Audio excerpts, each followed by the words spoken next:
So you found the right house and you want to make an offer, but you might be a little discouraged because of all the other buyers that want to make an offer on the same property. In this episode, I'm going to give you 10 tips to writing a strong offer to help you put yourself in the best position possible when the sellers are reviewing those offers and help you get that house. Let's get started.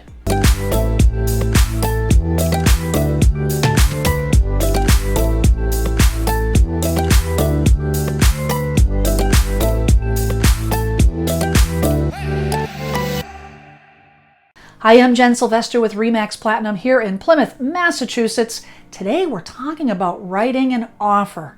The current real estate market is an extremely strong seller's market. And what that means is there are far more buyers than there are sellers, which means there's a lot of competition when a buyer goes to make an offer on a property. It's very common for there to be multiple offers on the same property, and standing out from the crowd can be a little bit challenging.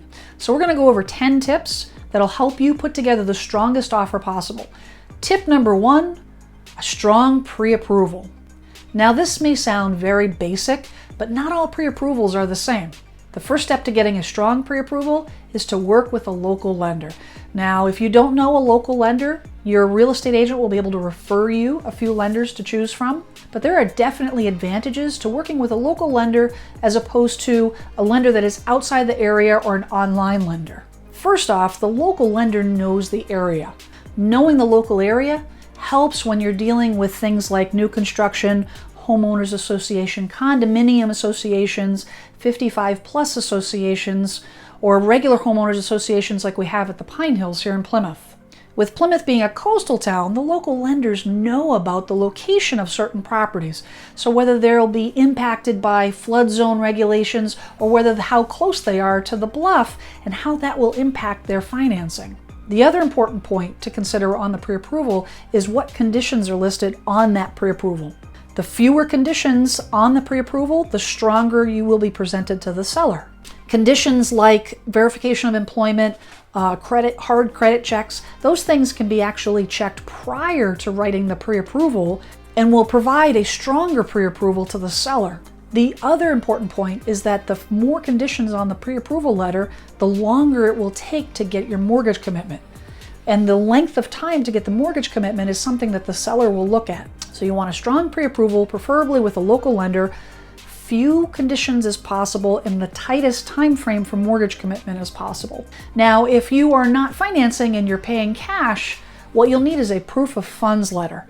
And the proof of funds letter from your financial institution will show exactly where that money's coming from for the purchase of the house. When you are financing with a large down payment, you may also need to do both a pre-approval and a proof of funds letter.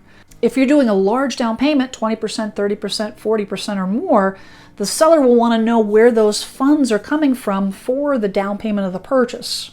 So in that case, you'll need to do a proof of funds letter and a pre-approval letter. That combined will put you in a very favorable spot with the seller. Tip number 2 is to tighten the home inspection contingency. Now, what I mean by that is to try to minimize the amount of time on that home inspection as much as possible.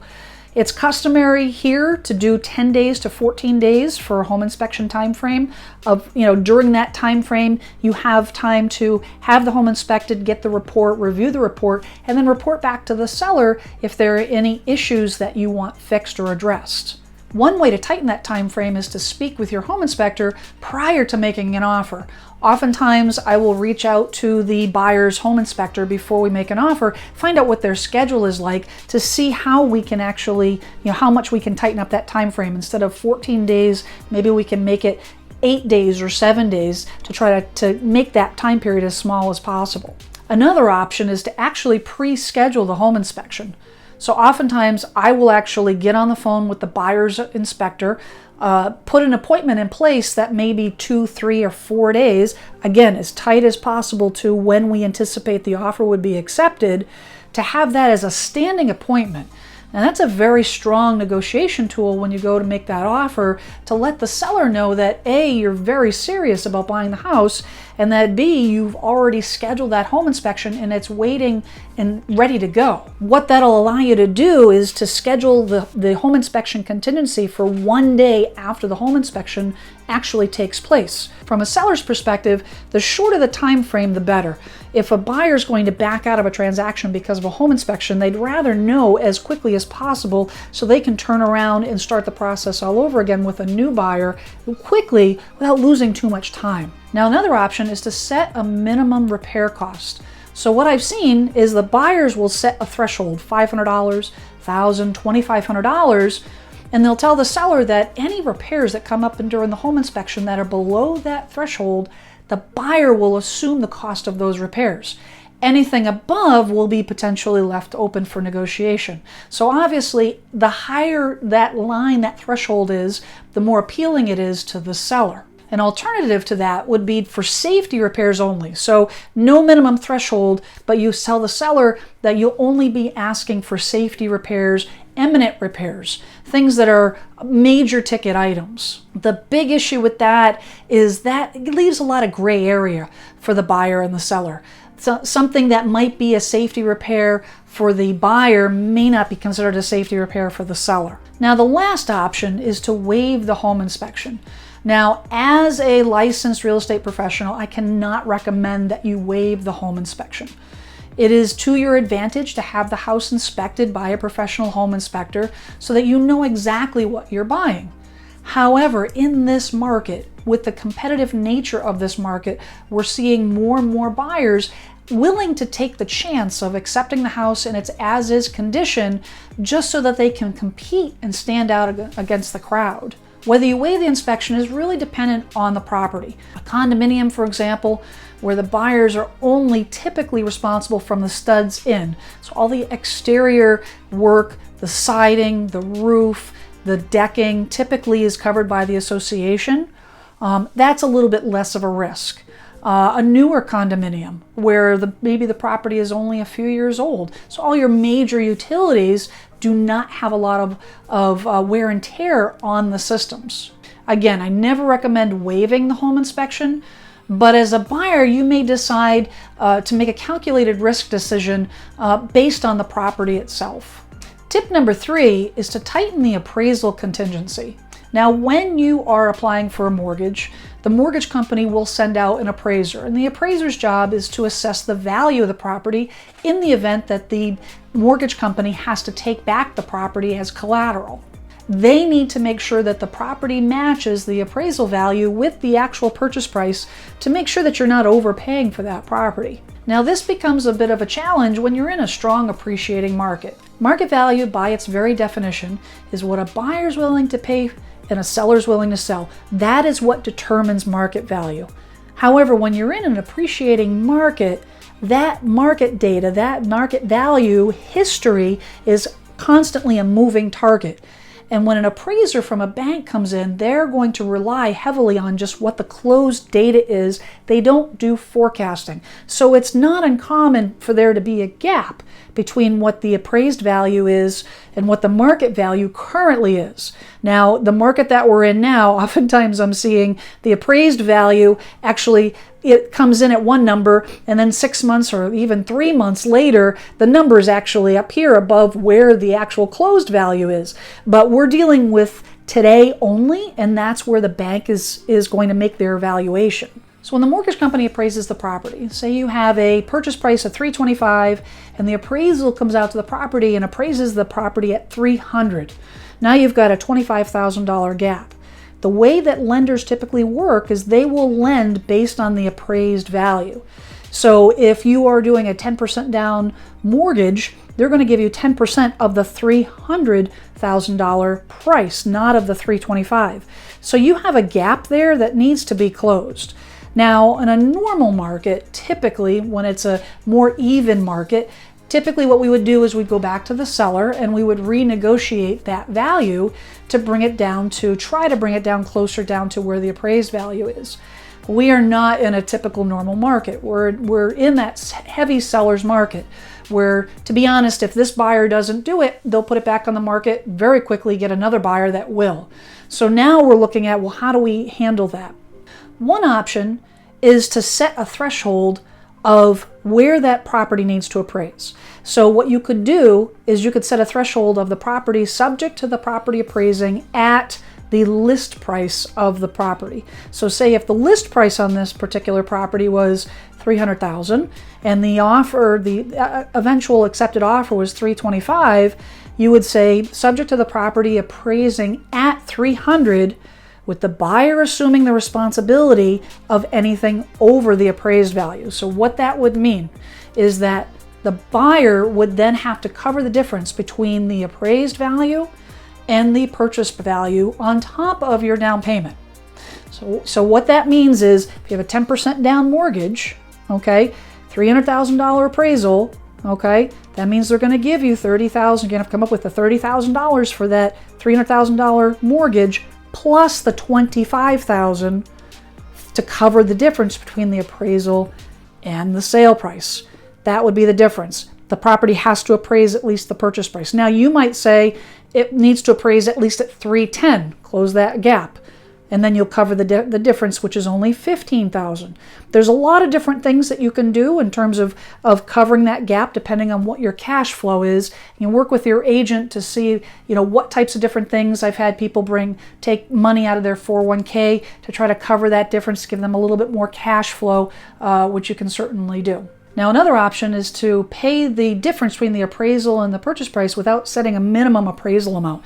That is not waiving the appraisal. That's just telling the seller that you're going to pay the difference. Of the appraisal will still happen, but you're going to pay the difference between the appraised, whatever the appraisal number comes in at, and the purchase price. You can't waive the appraisal 100%. That's going to be up to the lender. Typically, if you're putting down less than 20%, there will be an appraisal and an appraisal inspection. That's, again, something that the buyer can't waive, but they can agree to paying that difference. Now, conversely, if you're putting more than 20%, 30%, 50%, oftentimes the banks are waiving the appraisal, especially in this market with such a strong appreciating market. Then the bank is 100% saying, you know what, we don't even need to appraise the property. We're going to go by our computer data, to evaluate the property. That is good enough to cover the collateral on the loan that we're giving. And then finally, waiving the appraisal if you're paying cash. Now, when you're paying cash and there's no lender involved, then you can 100% waive the appraisal, and then there's no inspection whatsoever. Tip number 4 is helping the seller pay some of their closing costs. One creative way to try to put more money in the seller's pocket without raising the sale price is to pay some of their closing costs. And you say, well, why would you want to do that? The advantage of doing this is when you keep the sale price down, it actually will help the seller save on their transfer tax. One of the closing costs that you can actually offer to pay for the seller is the transfer tax. In the state of Massachusetts, when you sell a property, the seller pays $4.56 per thousand of the sale price. This is an expense that can be transferred over to the buyer, and the buyer can pay that on behalf of the seller. Another closing cost would be final utility readings. Utilities like town sewer, town water. These items can be a little bit tricky because of the fact that you won't know exactly what is outstanding on those bills until you get closer to the closing time. Another item that you might want to consider is paying for the seller's moving expenses.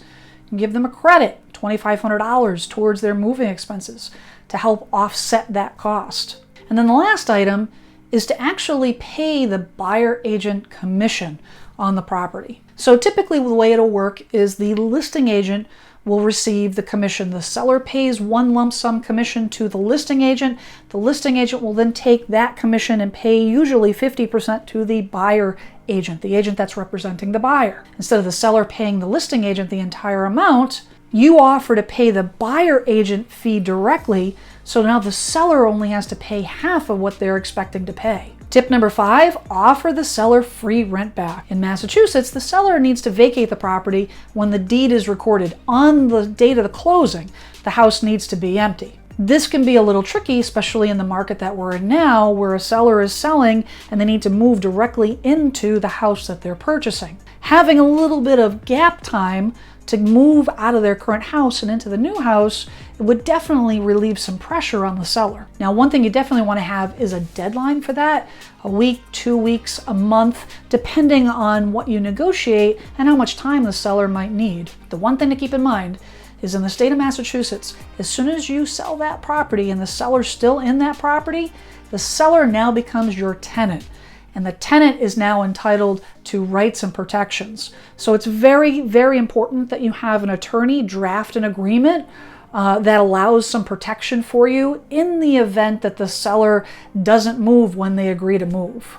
Another thing to consider is to have your agent talk with the seller's agent to find out when the best time when the seller prefers to close. Tip number 6, hire an assertive real estate agent. When it comes to negotiating on your behalf, experience matters. It's important to have an agent that has experiential knowledge and has been in the business long enough to have experience to know when to do certain things, when not to do certain things, and that has relationships with other agents in the area. When I'm representing a seller and I sit down with them to review multiple offers, and I have offers that are from agents that I know have a good reputation in the industry, that are detailed, that will do what they say they're going to do, and then I have other offers that agents maybe that I've never dealt with that maybe have missing information or the offer's not complete.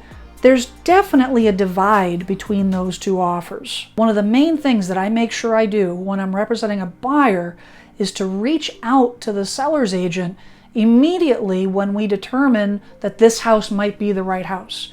I want to try to get as much information from the seller's agent as possible to find out what's important to the seller. Not every situation is going to be the same. It's not always about price. Sometimes it's about time frame. Sometimes it's about terms. But we won't know that without good, clear communication from the seller's agent to find out what's important to the seller. When I'm negotiating with a seller's agent, my goal is to work together in a collaborative manner, not an aggressive manner, to reach the goal of my client and their client. That way, we can travel that path together till we get to the closing table with the least amount of friction. Tip number 7, have a healthy earnest money deposit. That earnest money that you put down for the offer and the purchase and sale agreement money is money that you're tying up that is only protected by your contingencies in your offer. And the seller understands that if you decide to change your mind at the last minute or walk away from the closing day before closing, that you'll lose that earnest money deposit. That the size of the earnest money deposit shows your seriousness to the seller. The average size of that deposit is about 3 to 5%, and that money is credited towards your down payment on your purchase. So when it comes to earnest money, the more you can put down, the better, as it shows good faith to the seller. Tip number 8, cash talks. Now, I have seen more cash offers over the past year than I have in 25 years. People are pulling money out of the equity of their house. They're selling before they buy so they can take that cash and buy a property with no mortgage contingency. Typically, cash offers are stronger than financing. However, cash is not always king. It all depends on the terms of the offer. I have personally been in situations where I have a client that I'm representing and I'm going head to head with a cash offer. My client wins the offer because of the terms of the offer. It's not just how they're paying for it, but it's everything connected to that. What they're doing on the home inspection, how are they handling the appraisal, what are their perks, what are the other conditions on the property. So it's important to remember that yes, cash puts you in a very strong negotiation position, but the other terms of the offer are equally as strong.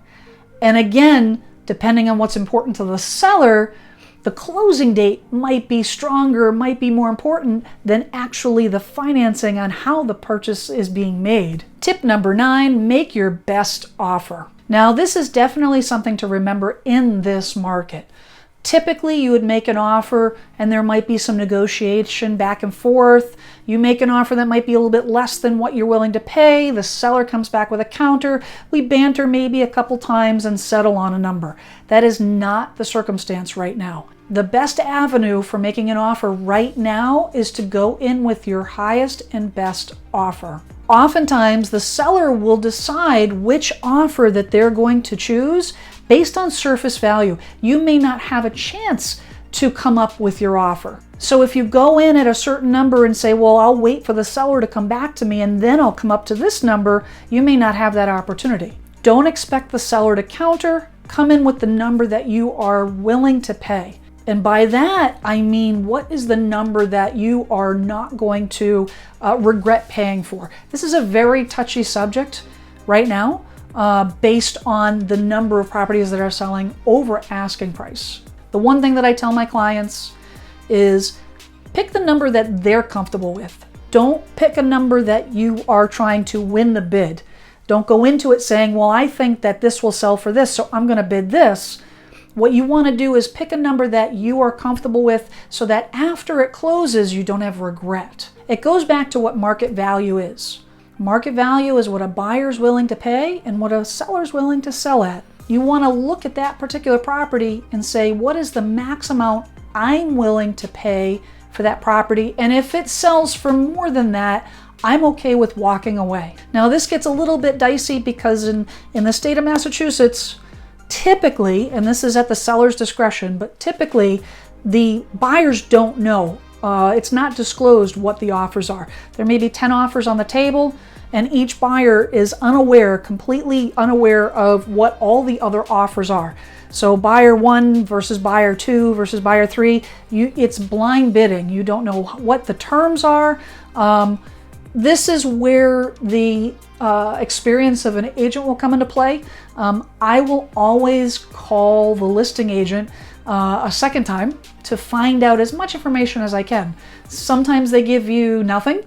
Sometimes they'll give me clues on, what might I need to adjust the offer for, what the seller's really looking for, not telling me how I can nudge out the competition, but just different clues that might give us the tools that we need to tweak the offer a little bit and get our foot in the door. So tip number 10 are love letters. So what are love letters? So love letters is what our industry calls letters that the buyer writes to the seller and tells them all about their personal story. Maybe tells them everything about the house that they love, tells them personal information about their particular family, on why their family is a good fit for the house. It's to appeal to the seller's emotions, to try to sway them to pick their offer based on not on the criteria of the offer itself, but on the family situation. Now there are pros and cons to writing a love letter. Definitely the pros are, from a buyer's perspective, it will appeal to those emotions of the seller. You might have a seller that is emotionally connected to their house. Maybe they've been there for a long time, they're emotionally connected and it's hard for them to move out, and they maybe, for you to write a letter to tell them, I'm going to raise my children there, and maybe if they have a dog, you can say you have a dog, and you try to connect the dots to try to, get them to fall in love with you, hence the love letter terminology, as a buyer, so that they end up picking you as the winner, the winning offer. It also humanizes the buyer. Instead of a cold sheet of paper, you can actually put a name, sometimes a face, and a circumstance behind a buyer so the seller can visualize who they're actually negotiating with. Now, there are definitely cons to this as well. The first negative is that not all sellers care. So, some sellers are looking at this strictly as a transaction, and a love letter might discredit the buyer a little bit because they might feel like the buyer is putting more effort into the love letter than into their offer. But at the very least, the love letter doesn't make any impact on what the seller chooses to do in terms of selecting a buyer. But the bigger risk and the bigger negative is a potential fair housing violation. Fair housing violations are huge in our industry, something that we are all very acutely aware of. And a buyer writing a love letter, you may be unknowingly violating fair housing in that love letter to the seller. So for example, if you write a love letter and you start talking about your children and you're talking about them in depth, describing them and talking about their ages and so forth, and you're trying to appeal to the seller because maybe either they had children or maybe they have children now. The seller then chooses your offer over another offer where the other offer is a single parent or a couple without children. That could be a fair housing violation on the seller's part because they're choosing your offer because of the fact that you have children and discounting the other family because they don't have children. This gets a little dicey when it comes to fair housing. As a result, some sellers will not review love letters at all. I have the conversation with my clients about the potential pitfalls and fair housing violations as a home seller, and typically they will instruct me to put right in the listing, do not submit love letters by the buyers. A better option is to craft a detailed cover letter. You do a detailed cover letter, and a cover letter will essentially detail out all the pertinent information. And yes, you can mention certain things about job location or things of that nature, but it's more the stating the facts of the buyer as opposed to painting an emotional picture. So those are the top 10 tips for crafting a very strong offer. If you'd like more information and to get my free buyer's guide, please click the link below and it'll be delivered to your inbox within a few minutes. If you like this video, please subscribe. I post videos every Wednesday on real estate, community, and home tech, and make sure to hit that bell icon to be notified when the video drops. Thanks for watching. We'll see you soon.